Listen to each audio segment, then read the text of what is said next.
What's going on, everybody? Welcome back to the Rantin Review Pro Wrestling. I am back from because I usually do this every year. I take some time off after the G1 because a lot of videos and a lot of wrestling. And I came back to start doing videos again. And it's a great week to be back. It is also a very sad week to be back. And unfortunately, earlier this week, Terry Funk passed away. Terry Funk, who's been through the majority of decades wrestling, has been around. He was around for it, and not a lot of people you can say that about. He's known for his run in the NWA, him and Dory Jr., the whole Funk family, that whole tradition. Later, he was in the Rock and Wrestling era. He was in the Territories. He was in the early WCW in that famous feud he had with Ric Flair back in '89. Then later, he was in the Attitude Era with WWF as Chainsaw Charlie and with Cactus Jack as a tag team. He had his runs in ECW. He's been everywhere and done almost everything. Terry Funk, one of the most respected wrestlers. I've heard a lot of people say this, and I echo the statement that Terry Funk absolutely was. A lot of wrestling would not be what it is today without Terry Funk. He influenced a lot of things that you see today in wrestling, and he's been doing that for decades. So rest in peace, Terry Funk.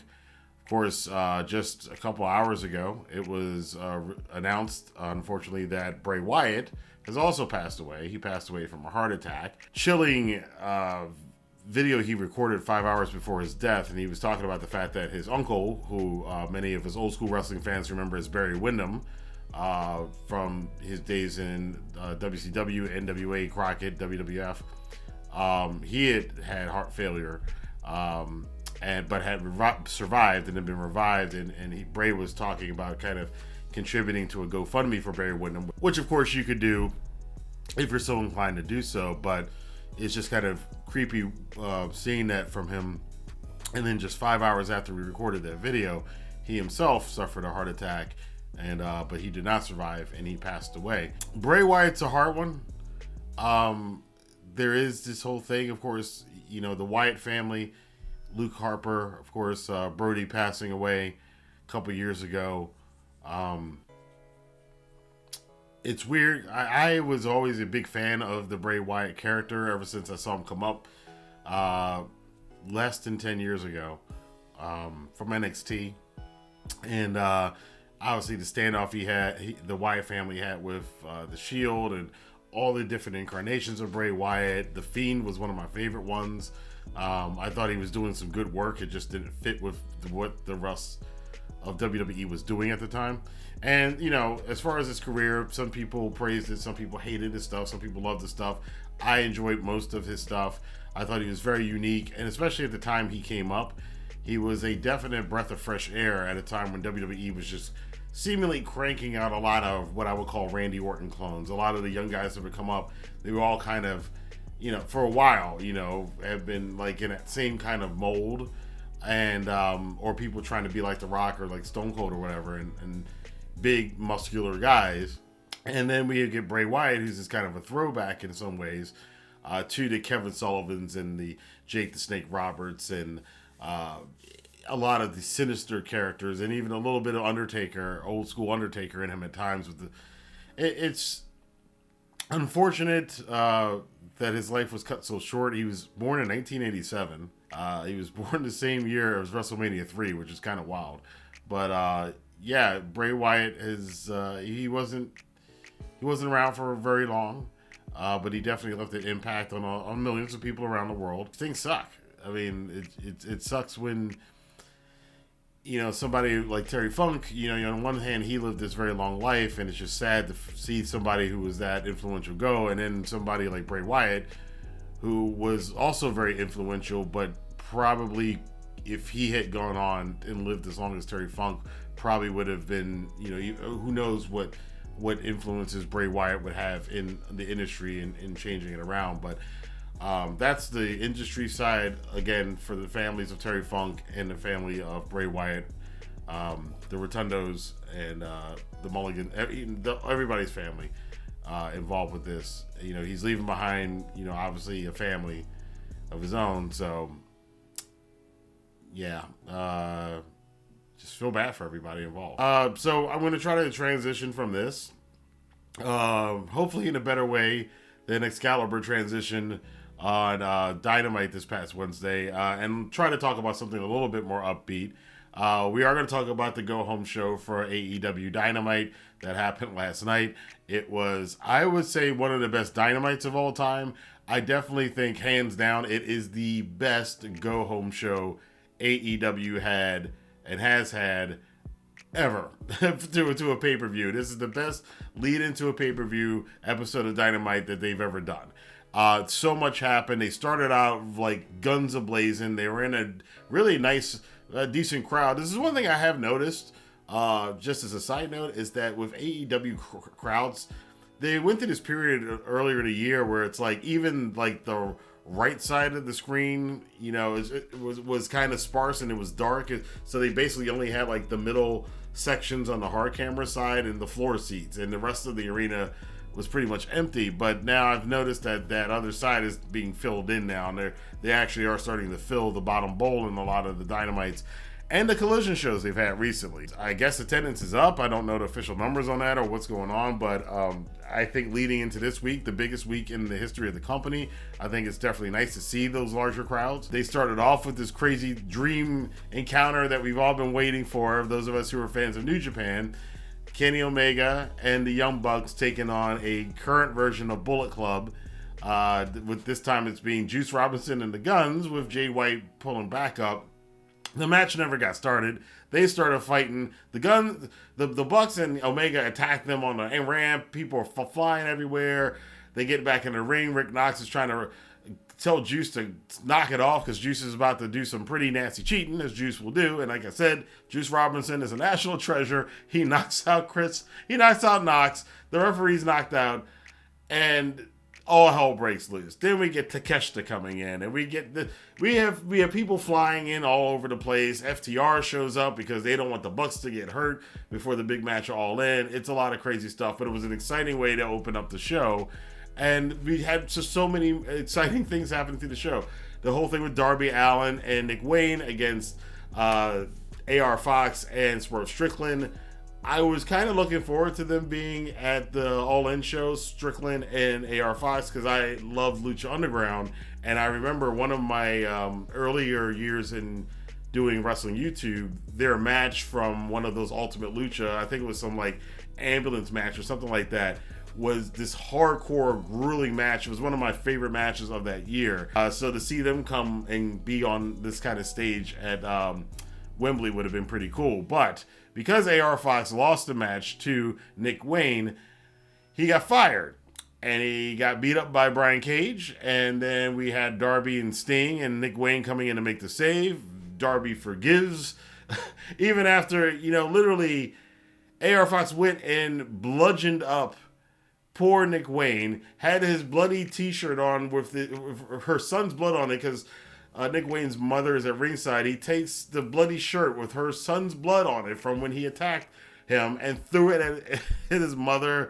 Despite all that, Darby forgives him, and all is forgiven, and everything's great. But now who's going to be your tag team partner? Now, the funny thing about this, Darby's asking this to Swerve, and like Brian Cage is right there, and I'm like, well, Brian Cage standing right there, but it wasn't Brian Cage. In fact, it was Christian Cage, Dad of the Year, who could not help, of course, because I guess Christian's thing now is that if you have a dead father, he is going to do the most inappropriate and say the most inappropriate things he possibly can think of to you. And the crowd knew it instantly. As soon as Christian said, Nick Wayne, haven't met you before. I've heard about your father. Everybody knew exactly where he was going, and you heard the crowd go, oh. And yeah, Christian laid into him. Nick Wayne, your father, never heard of your dad. I guess he was a loser. He didn't matter anyway. And then you don't want to do this because you'll see another loved one go in a coffin and all this stuff. I'm like, Christian is brutal. He will just go there.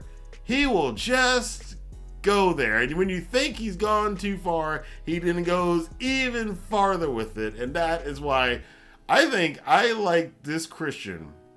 I mean, this is more of what he was in TNA, which I didn't see a lot of, but I've seen over the years of various interviews and stuff that he did when he was in TNA. But I think this is the most sinister Christian I've ever seen. I love, and I was not wild when he got signed and he was supposed to be the big shock on one of those AEW pay-per-views, and people were kind of underwhelmed that it was Christian Cage, but that was an excellent signing. Christian Cage has been phenomenal, especially over the last year and the stuff that he's been doing. But now he will be taking AR Fox's place along with Swerve Strickland at All In Wembley. We got the stuff with Moxley, had this fantastic match with Rey Fenix that blew me away. It's probably one of the best TV matches you're going to see this year. This was a way, along with the AR Fox thing, though, to write Fenix off of All In. And the reason is, the reason it's going around is that AR Fox and Fenix do not have visas. They cannot go to London, which you think they probably would have sorted that out before they started making the lead-ups to, the Stadium Stampede match and the Coffin match. They might have checked whether or not these guys could actually get into the country. But Fenix can't get in, so they wrote him off with this whole crowbar angle where the Blackpool Combat Club took him down and hurt him very badly. And then they come back from commercial break and they're in the back and Eddie Kingston's back there and Renee's trying to interview him and Eddie Kingston's like, really? And he's like, that's what your husband did. Because your husband did. And Renee is like, something. They've had this thing going on for a while about fixing it. And I'm assuming it's like, when some of us who have friends who are married or are married ourselves, that sometimes there'll be a situation where there'll be the husband who's going a little crazy and his best friend knows it and his wife knows it. So the best friend and the wife are kind of like, yeah, you see what I'm saying too, right? We say the same thing. Well, are you going to say something to him? Am I going to say something to him? So that's kind of what's going on here. And Eddie was like, I'm going to fix it at Wembley, right? So I don't know. I'm interested to see what that actually means. And of course, we got the reveal, however, that Santana and Ortiz, both of them are back, Pride and Powerful, are apparently no longer fighting with each other. They're back in AEW. They will be backing up the Blackpool Combat Club as it's now a 5-on-5, which I like a little bit better, Stadium Stampede match. That's going to be absolutely insane. With Wembley Stadium, I don't know what the hell they're going to do. They're going to do something crazy. And I'm almost kind of relieved that Fenix isn't going to be there because I have a feeling Fenix will try to jump off of something really, really high and hurt himself. So no, let's not have that happen. Then we got a bunch of other crazy stuff going on. FTR and the Young Bucks have this little sit-down conversation, which was really, really well done. And I'm noticing AEW and now WWE, I've seen clips of that they're doing these variation on this too. I think these things are good because a lot of what a lot of fans complain about today is that there's so many of these wrestlers, but we don't get to know too many of them because we don't get those sit-down interviews. Either they're doing goofy skits, which really aren't about them, but about some angle or whatever. Or like in AEW, there's just more wrestling and very little as far as these kind of in-depth kind of things. And I like the additions, and I like it when it's spontaneous like this. And the Bucks and FTR, we all know it's no secret in real life. These guys are not like buddies. They've had this professional rivalry for a long time. The Bucks brought that up. Like, we even gave you your name, We don't need the legacy. When we're done, there are going to be people who are going to say they might be one of the best tag teams of all time. You guys, not so much. You got to do this to get your legacy because they're going to remember you, the fact that you took the name that we gave you on our YouTube channel making fun of you. Now, of course, there's the whole incident with Cash and the whole assault incident and whether or not he was going to be able to go to Wembley because of these assault charges. He apparently brandished a firearm at somebody in some road rage instance, allegedly. And there's a lot of questions about that. This card has been, it's like the first Forbidden Door card. It's like a lot of things got kind of screwed up. Some people can't get in the country. This person does something crazy. These people are injured. But I will say that the All In card, which I will talk about in a different video as we do a preview for All In coming up this Sunday, I think the All In card worked out as best as they probably could. And it's kind of the same thing I felt with the first Forbidden Door card, which was this is probably the best they could do with what they had at the moment. A ton of other stuff happened on the show. They had this constant thing going on. It was throughout the show because it is the main event of the All In pay-per-view. But MJF and Adam Cole both had sit-down interviews with Renee. Renee Young was all over the place tonight. They had sit-down interviews. They, MJF kind of seemed a little bit more sincere that he trying to turn a new leaf. He was trying to, that was a scoundrel trying to be a better person. And whereas Adam Cole's one is like he's kind of hiding stuff and he's getting annoyed with the questions and he just straight up gets angry at Renee and the wrestling community and says, look, there's nothing wrong between me and Max. And this led into the final match of the night, which was Aussie Open against the Hardys. There's been a lot of conjecture about the way Aussie Open left New Japan, basically just abandoning. The New Japan had given them both tag team championships, both the Strong and the IWGP tag team titles, and there was an injury, but that injury, obviously, because we see that Mark Davis is back wrestling now, they would have been back within time to defend those titles again, but they just kind of up and went over to AEW, which again is.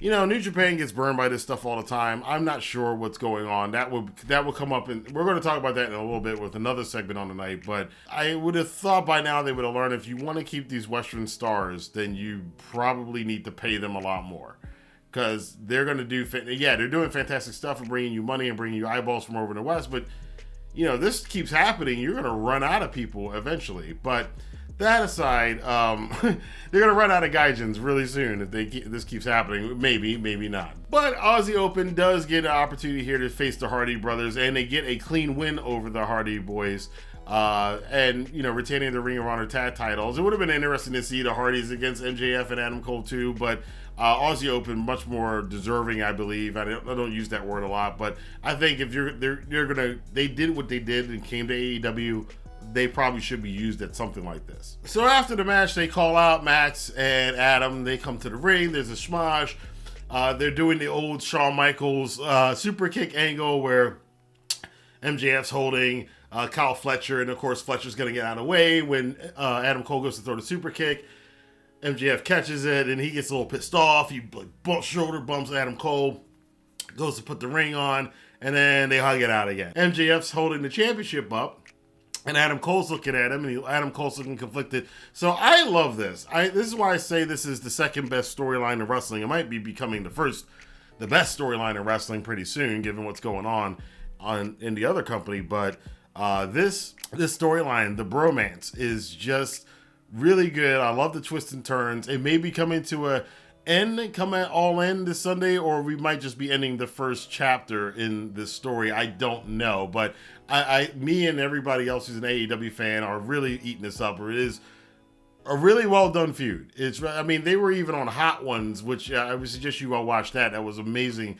In character, in the bromance on the Hot Shots show, the Hot Wings show on YouTube, where. And you've seen it before. Undertaker and Steve Austin have been on there, where you have to answer questions and then eat hot wings, and the intensity of the peppers get higher and higher, and as you go on, and continue to eat all these crazy hot wings. And MJF does not like spicy food, as we found out a couple weeks ago during one of the bromance segments. So you can imagine how funny that was. But I love the way they've constructed this. We're going into All In not knowing. And I'll get into this more this weekend with my All In preview, but we don't know, is it going to be MJF that's going to succumb to his urges, to his natural instinct to do something heinous? Or has Adam Cole been setting all of this up all along? And what's going on with the Kingdom and Roderick Strong? Is this a setup from MJF that they'll be joining up with him? Or is Adam Cole setting up MJF and they've all along, it's been a play on MJF? I don't know. None of us know. I don't know how this is going to turn out. I know it's intriguing, and I can't wait to see how this all unfolds come Sunday night. I'm sure whatever it's going to be shocking. I just hope they, pull it off in the right way. Tons of other stuff going on the show. We got Daddy Ass is back. Well, not Daddy Ass. We're going to get Badass Billy Gunn as he made his return to help save the Acclaim against the House of Black. Apparently, there's another match being signed that was coming up for Collision. I'm not going to spoil it right now, but it is a championship match that was made on the Collision tapings after Dynamite this week. So lots of stuff added to the show. I am really excited for All In this weekend. I can't wait to watch it. And of course, I'll be doing a review of it coming up this weekend. So I want to know what you guys think about this. Let your voice be heard in the comment box below. Also, if you have a favorite memory of Terry Funk, a favorite memory of Bray Wyatt, share that down in the description box below, and hopefully everybody's respectful. I don't see any reason not to be, and I would be disappointed if somebody was disrespectful to Bray Wyatt or Terry Funk or somebody sharing their memories about it. But share those memories down below. I mean, it helps. You know, we don't know these people personally, but in some ways they are a part of our lives, and we were part of their lives in, you know, this kind of 1 degree separated way. So there is an impact there. So, you know, just help each other kind of mourn and get through this, because it's sad to see people die, especially people you admire and people you liked or people you knew or saw all the time and kind of got comfortable with seeing, you know. Anyway, I'm not explaining this right, but again, let your voices be heard in the comment box below. Until next time, I'll see you guys here for more news, rumors, and commentary on the Rantin Review Pro Wrestling. Have a good day.